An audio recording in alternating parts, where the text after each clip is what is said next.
It felt like chance the day we met. But somehow they were always meant to find us. Kiwi and Leo's journey to our home became the story of our hearts. We learned that family isn't a coincidence.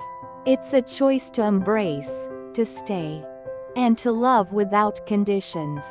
And now, we are family, always. This is where their story begins.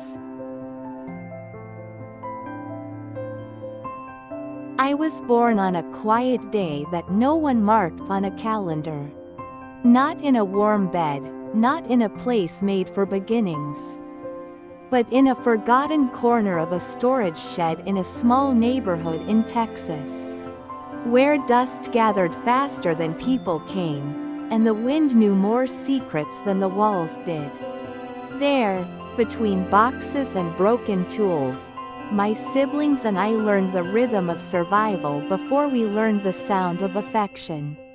We slept to the sound of creaking boards, ate in the fragrance of dirt and rust, and dreamed under thin lines of sunlight that slipped through wooden cracks like shy visitors.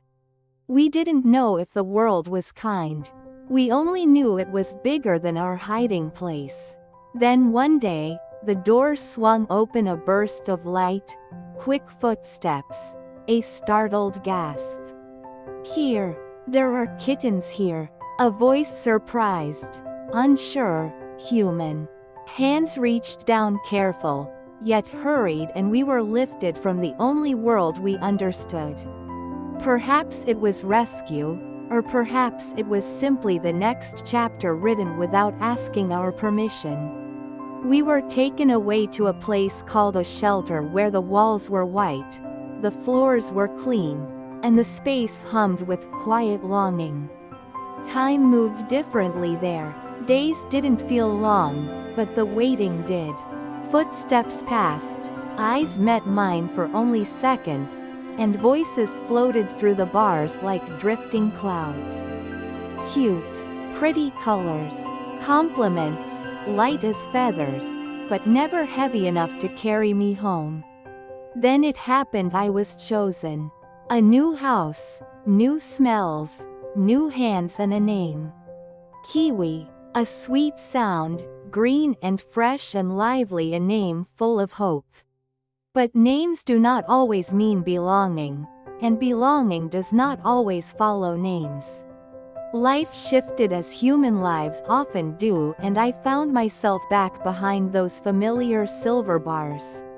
This time, I returned with a name but without a voice that called it. Waiting began again, softly, silently, like a second heartbeat.